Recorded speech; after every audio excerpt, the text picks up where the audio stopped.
बोल शंकर भगवान की जय। बबरीक और विजय के गुप्त क्षेत्र में साधना तथा पांडवों से बबरीक की भेंट।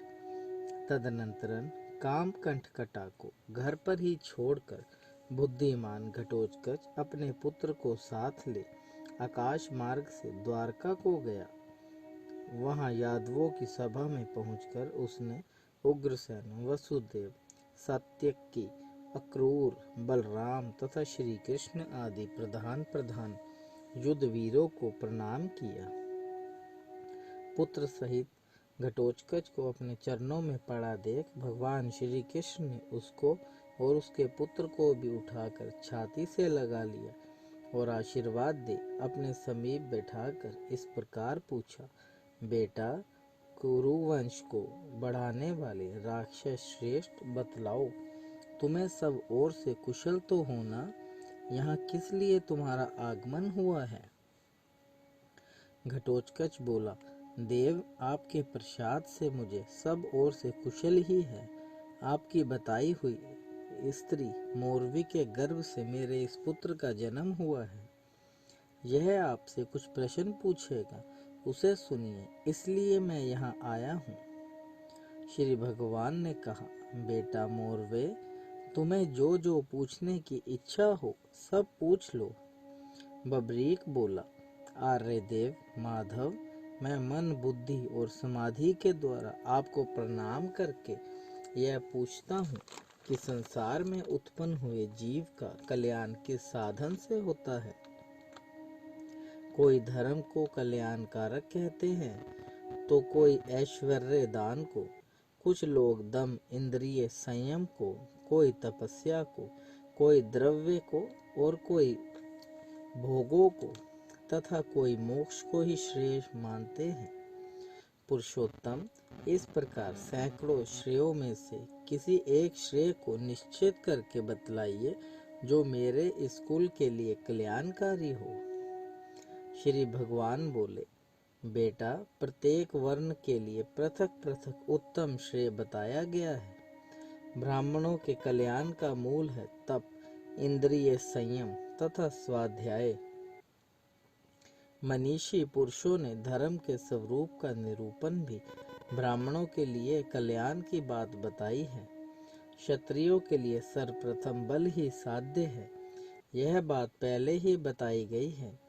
दुष्टों का दमन और साधुओं का संरक्षण भी क्षत्रियों के लिए श्रेयस्कर है।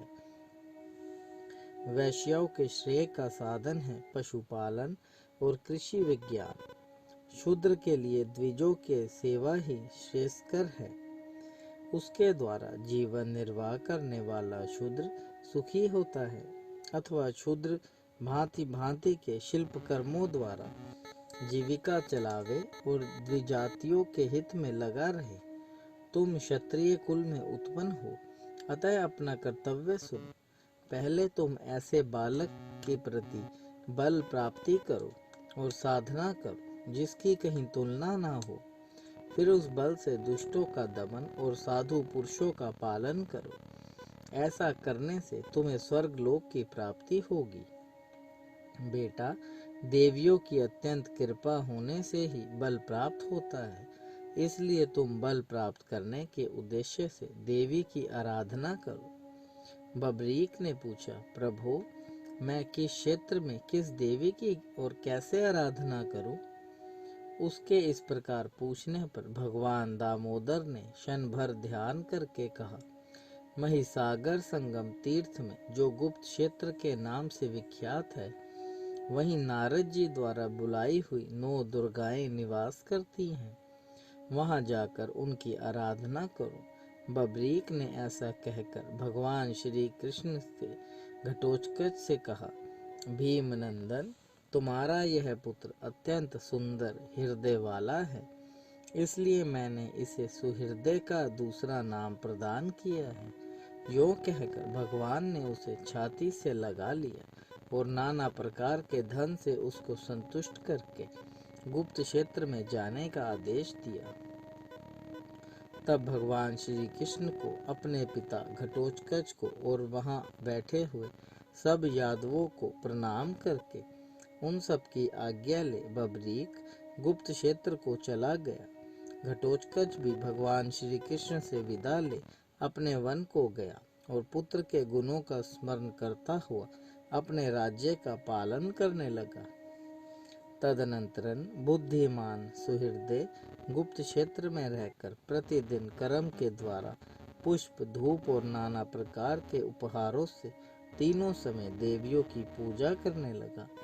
3 वर्षों तक आराधना करने पर देवियां उस पर बहुत संतुष्ट हुई और प्रत्यक्ष दर्शन देकर उन्होंने उसको ऐसा दुर्लभ बल प्रदान किया जो तीनों लोकों में किसी के पास नहीं है।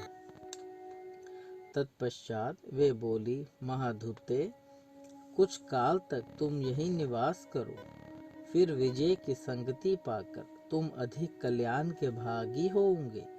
देवियों के ऐसा कहने पर सुहृदय वहीं ठहर गया। तदनंतरन मगध देश के ब्राह्मण विजय वहां आए। उन्होंने कुमारेश्वर आदि 7 लिंगों का पूजन किया और अपनी विद्या को सफल बनाने के लिए चिरकाल तक देवियों की आराधना की। इससे संतुष्ट होकर देवियों ने स्वप्न में यह आदेश दिया, ब्राह्मण, तुम आंगन में सिद्ध माता के आगे संपूर्ण विद्याओं का साधन करो। सुहृदय हमारा भक्त है, यह तुम्हारी सहायता करेगा। यह बात सुनकर विजय उठा और सब देवियों को प्रणाम करके उसने भीम पुत्र सुहृदय से कहा, तुम निद्रा रहित एवं पवित्र हो, देवी के स्तोत्र का पाठ करते हुए यहीं रहो, जिससे जब तक मैं यह विद्या साधन रूप कर्म करूं तब तक किसी प्रकार का विघ्न न आने पाए। विजय के ऐसा कहने पर महाबली बबरी जब विघ्न निवारण के लिए वहां खड़ा हुआ, तब विजय ने सुखपूर्वक आसन पर बैठकर गुरुभ्योम नमः इस मंत्र से गुरुओं को नमस्कार किया। उसके बाद उक्त गुरु मंत्र का अष्टोच्चक्रस्त जप करके पुनः गुरुजनों को प्रणाम करने के पश्चात गणेश्वर विधान आरंभ किया।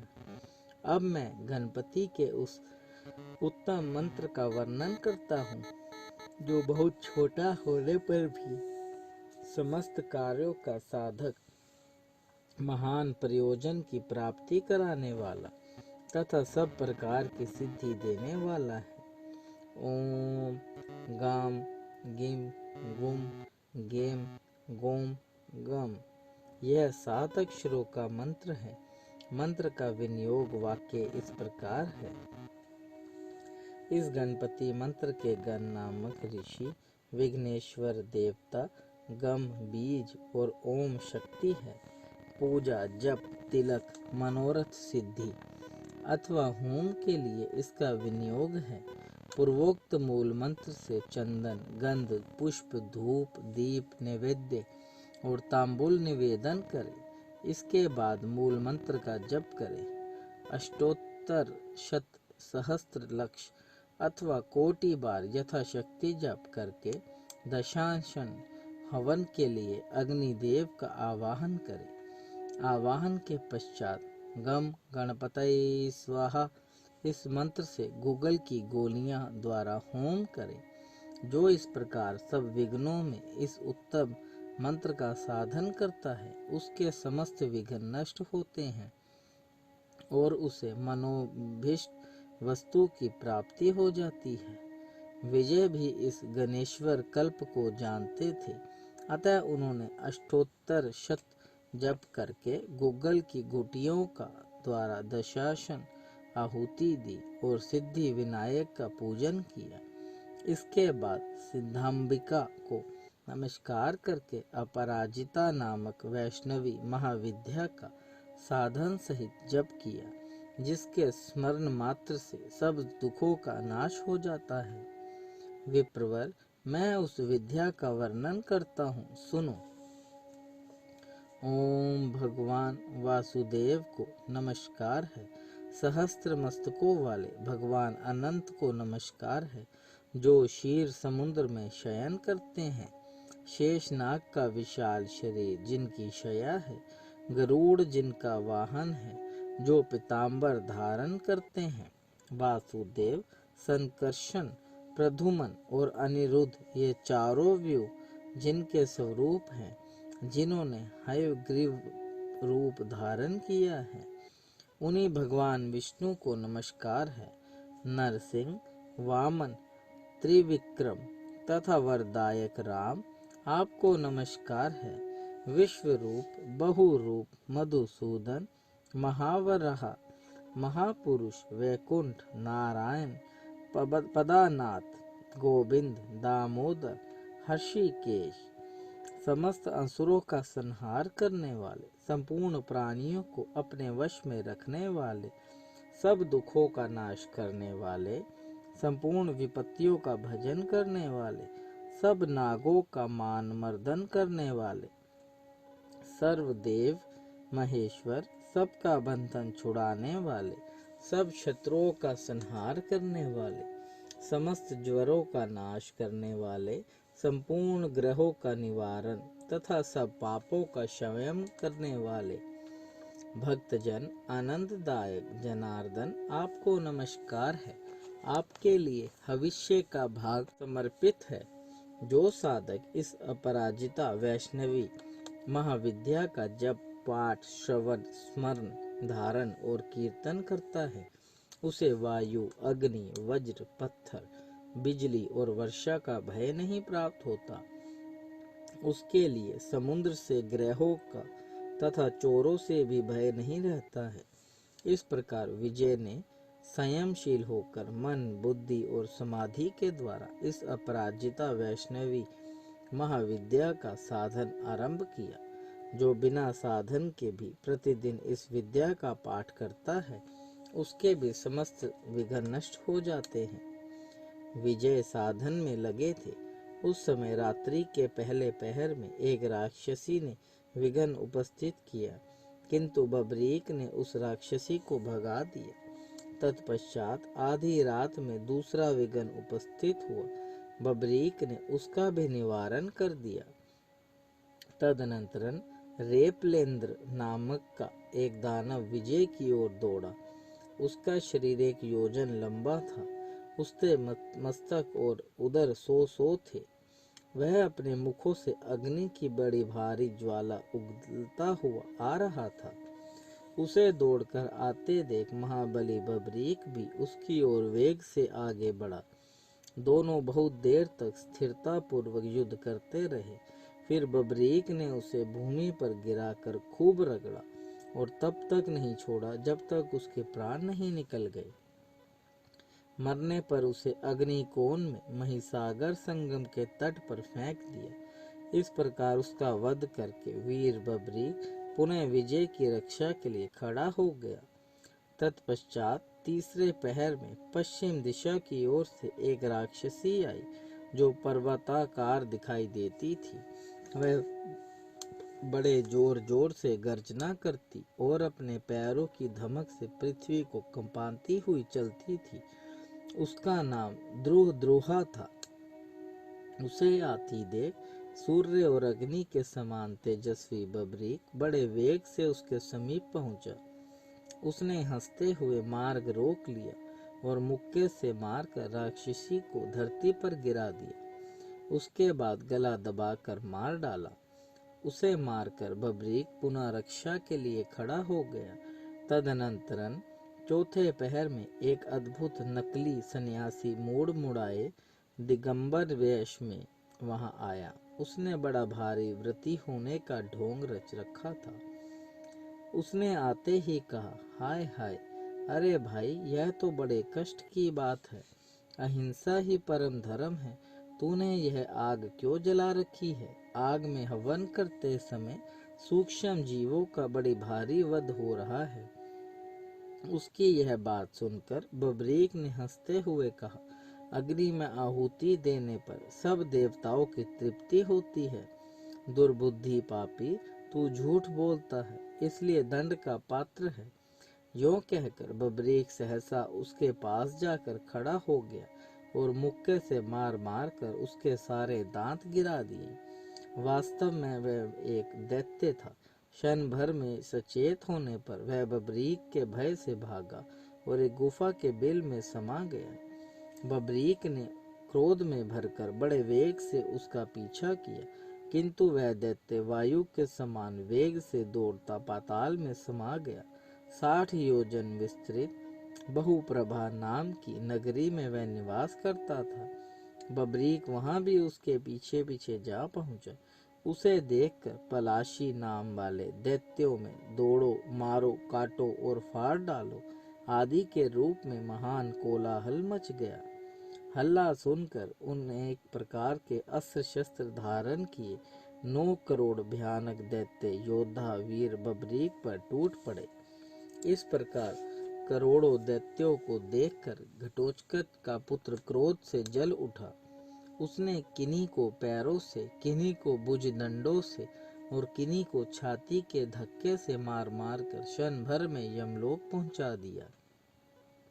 दैत्यों के मारे जाने पर वासुकी आदि नाग वहां आए और नाना प्रकार के प्रिय वचनों द्वारा सुहृदय की स्तुति करते हुए बोले, भीमी नंदन, आपने नागों का बड़ा भारी उपकार किया, क्योंकि आपके द्वारा ये पलाशी नामक दैत्य अपने सेवकों सहित मारा गया।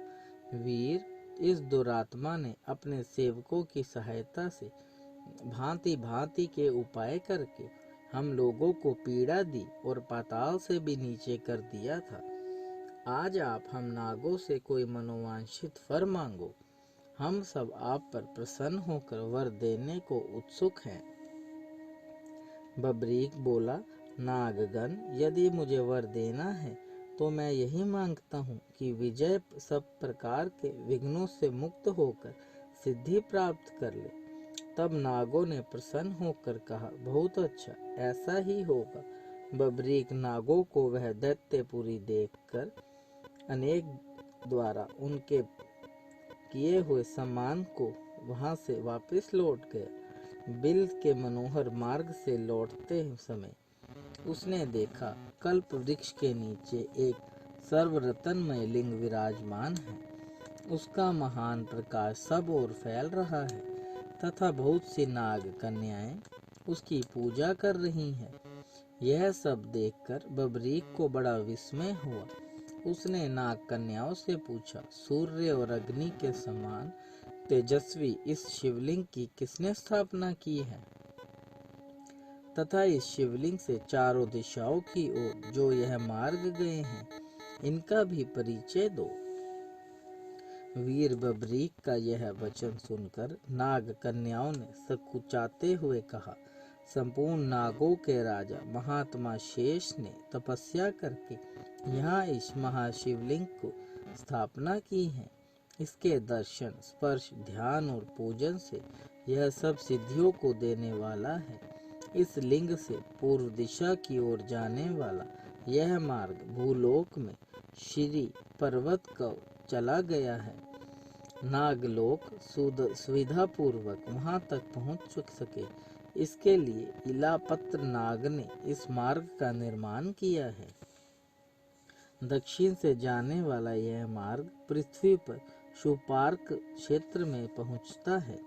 इसे कक्रोट नाग ने वहां जाने के लिए बनवाया है। पश्चिम का यह मार्ग अतिशय प्रकाशमान प्रभास तीर्थ को जाता है। इसे एरावत ने नागों की यात्रा के लिए बनवाया है। इसी प्रकार उत्तर से होकर निकला हुआ यह मार्ग पृथ्वी पर कुरुक्षेत्र में जाता है। महात्मा तक्षक ने वहां जाने के लिए यह मार्ग तैयार किया है। लिंग से ऊपर की ओर जो मार्ग जाता है, जिससे जाने के लिए आप खड़े हैं, यह गुप्त क्षेत्र में सिद्ध लिंग के पास गया है। यह मार्ग स्वामी स्कंद ने अपनी शक्ति के प्रहार से बनाया है। वीर, ये सब बातें हमने बता दी, अब आप हमारे निवेदन सुनिए। पहले तो यह बतलाइए कि आप कौन हैं। अभी अभी आप दैत्य के पीछे लगे गए थे और अब अकेले ही लौट रहे हैं, इसका क्या कारण है? हम सब आपकी दासियां हैं और पति रूप में आपका वर्ण करती हैं।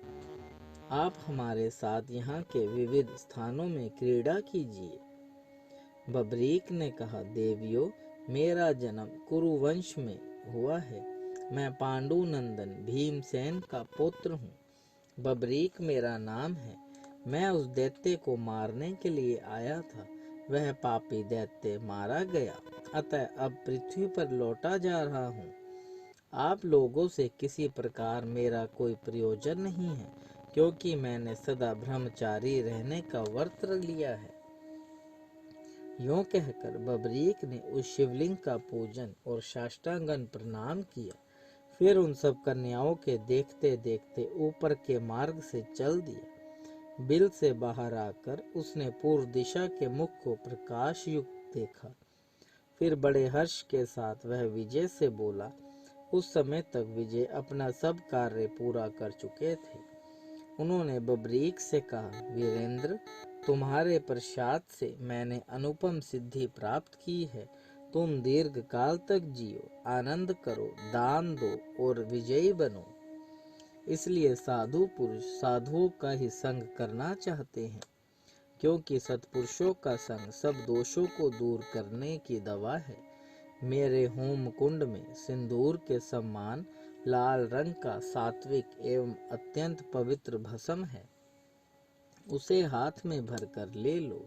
युद्ध भूमि में इसे पहले छोड़ देने पर शत्रु के स्थान पर मृत्यु भी हो, साक्षात मृत्यु ही शत्रु बनकर आ जाए, तो उसके शरीर को भी यह नष्ट कर देगा।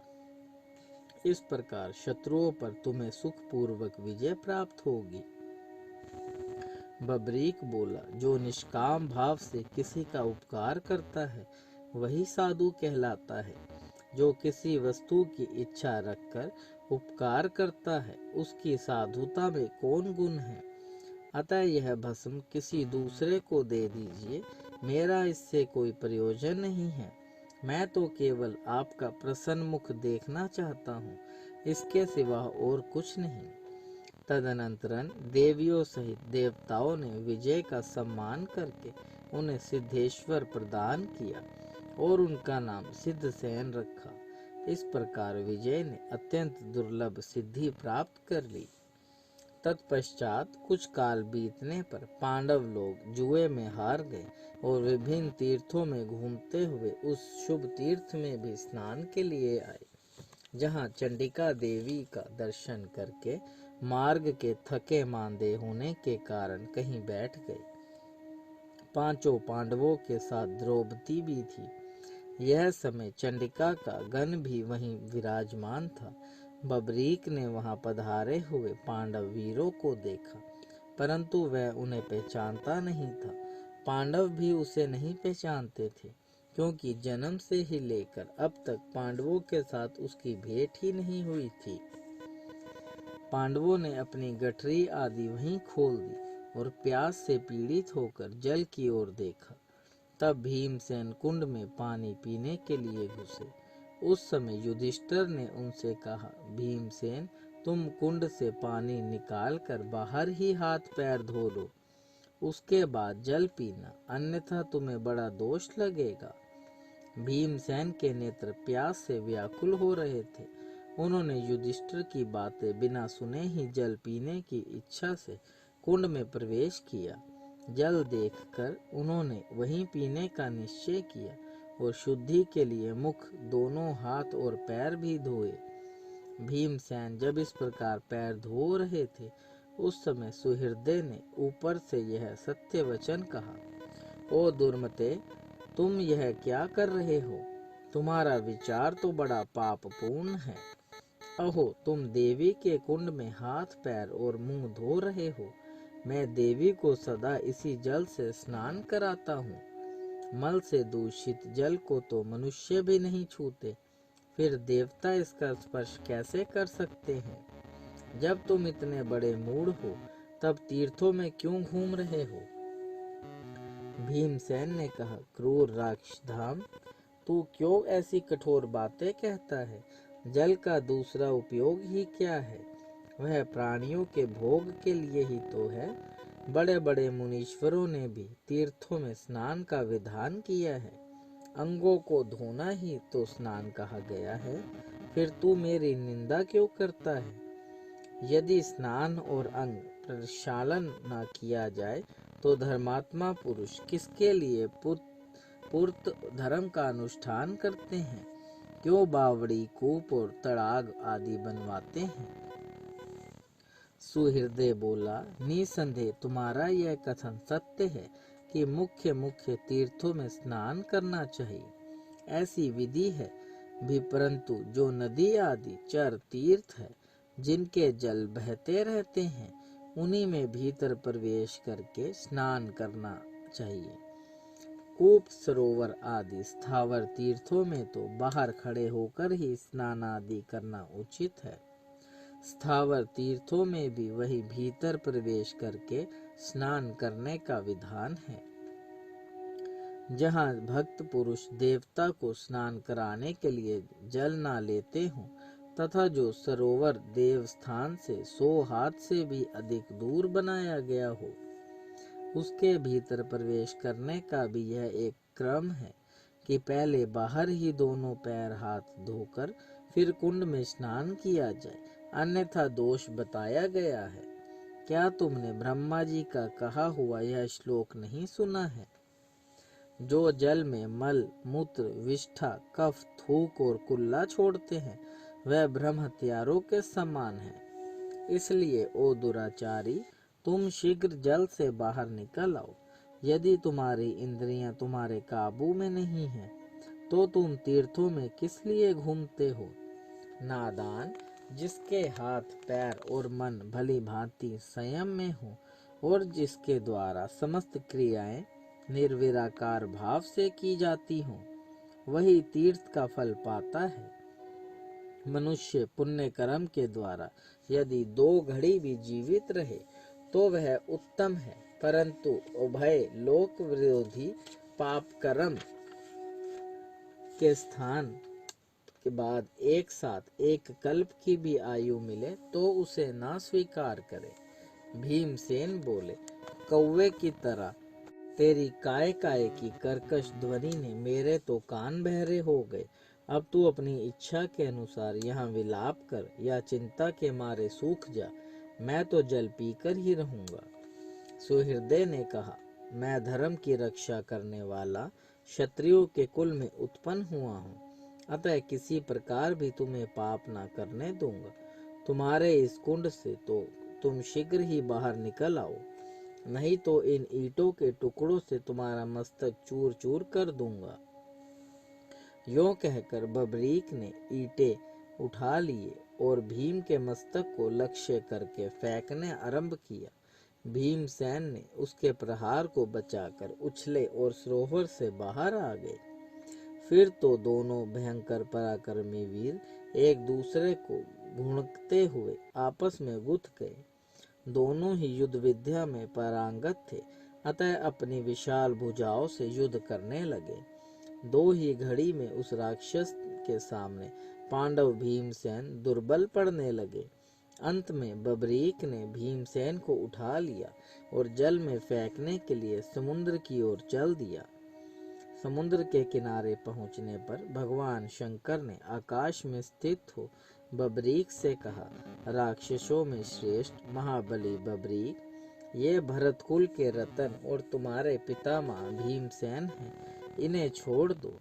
ये तीर्थ यात्रा के प्रसंग से अपने भाइयों तथा द्रौपदी के साथ विचरते हुए इस तीर्थ में भी स्नान करने के लिए ही आए हैं, परंतु तुम्हारे द्वारा सर्वथा सम्मान पाने के ही योग्य हैं। भगवान शंकर का यह वचन सुनकर सुहृदय सहसा भीमसेन को छोड़कर उनके चरणों में गिर पड़ा और बोल उठा, हाय मुझे धिक्कार है, यह बड़े कष्ट की बात है बड़े कष्ट की बात है। पितामह, मुझे क्षमा कीजिए, क्षमा कीजिए। उसे इस प्रकार शोक करते और बार बार मोहित होते देख भीमसेन ने छाती से लगा लिया और स्नेह से मस्तक सूंघ कर कहा, वत्स, जन्म काल से ही ना तो हम तुम्हें पहचानते हैं ना तुम हमको।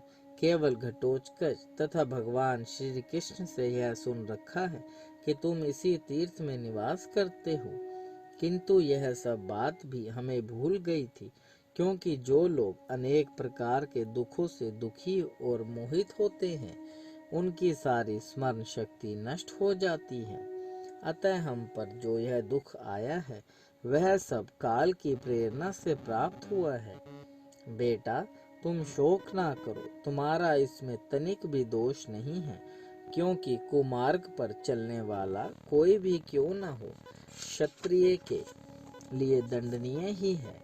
साधु क्षत्रिय को उचित है कि यदि कुमार्ग पर चले तो अपनी आत्मा को भी दंड दे। फिर पिता, माता, सुहृदय, भ्राता और पुत्र आदि के लिए तो कहना ही क्या है। मुझे आज बड़ा हर्ष प्राप्त हुआ है। मैं और मेरे पूर्वज धन्य हैं, जिनका पुत्र ऐसा धर्म यज्ञ और धर्म पालक है। तुम वर पाने के योग्य हो, मेरे तथा दूसरे सत्पुरुषों के द्वारा प्रशंसा पाने के अधिकारी हो। अतः यह शोक छोड़कर तुम्हें स्वस्थ हो जाना चाहिए। बबरीक बोला, पितामह, मैं पापी हूँ, ब्रह्म हत्यारे से भी अधिक घृणा का पात्र हूँ, प्रशंसा के योग्य कदापि नहीं हूँ। प्रभु, ना तो आप मेरी ओर देखें और ना मेरा स्पर्श ही करें। ब्राह्मण लोग सभी पापों का प्रायश्चित बतलाते हैं, परंतु जो माता पिता का भक्त नहीं है, उसके उद्धार का कोई उपाय नहीं। अतः जिस शरीर से मैंने पितामह को पीड़ा पहुंचाई है, उस अपने शरीर को आज मैं महिसागर संगम में त्याग दूंगा, जिससे अन्य जन्मों में भी ऐसा ही पातकी ना हो। यों कहकर बलवान बबरीक उछलकर समुद्र के भीतर चला गया। समुद्र भी यह सोचकर कांप उठा कि मैं कैसे इसका वध करूं। तदनंतर सिद्धांबिका तथा चारों दिशाओं की देवियां रुद्र के साथ वहां आई और उसे हृदय से लगाकर बोली, वीरेंद्र, अनजान में किए हुए पाप से दोष नहीं होता। यह बात शास्त्रों में बताई गई है, अतः तुम्हें इसके विपरीत कोई बर्ताव नहीं करना चाहिए। देखो, तुम्हारे पितामह भीम पुत्र पुत्र पुकारते हुए तुम्हारे पीछे लगे हुए चले आ रहे हैं।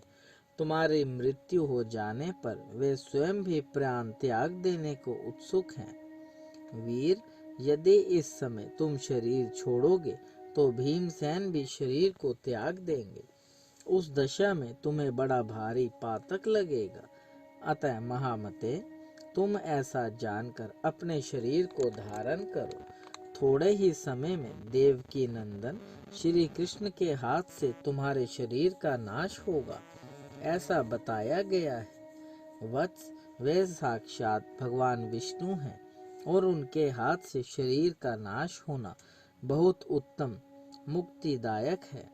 इसलिए तुम उस समय की प्रतीक्षा करो और मेरी बात सुनो। देवियों के ऐसा कहने पर बबरीक उदास मन से लौट आया। बबरीक चंडिका के कार्य की सिद्धि के लिए बड़ा भारी युद्ध करेगा, इसलिए संसार में चांडिल नाम से प्रसिद्ध और समस्त विश्व के लिए पूजनीय होगा। यों कहकर वहां आई हुई सब देवियां अंतर्ध्यान हो गई। भीमसेन भी बबरीक को साथ लेकर आए और अन्य पांडवों से भी यह सारा समाचार कह सुनाया। सुनकर सब पांडवों को बहुत आश्चर्य हुआ। सब ने बार बार उसकी प्रशंसा की और आलस्य त्याग कर विधि के अनुसार तीर्थ स्थान में स्नान किया। देव देव महादेव, करुणा निधान, भक्त वत्सल्य शिव शंकर भोलेनाथ प्रसन्न हुई त्रिलोकीनाथ, सदैव अपने चरणाविंदों में लगाए रखे, सद्बुद्धि प्रदान करे। सृष्टि के कर्ता धर्ता संहार हरता, आपसे ही जीवन आपसे ही मरण महादेव। बच्चा पुल्लनहार तुसी बख्शनहार त्रिलोकीनाथ, कृपा दृष्टि बनाए रखे। बारंबार शत शत कोटि कोटि प्रणाम। हर हर महादेव। शंकर जिनका नाम है, कैलाश जिनका धाम है, मेरे भोले बाबा को मेरा बारंबार प्रणाम है। हर हर महादेव शंभु काशी विश्वनाथ गंगे हर हर महादेव शंभु काशी विश्वनाथ गंगे ओम नमः शिवाय।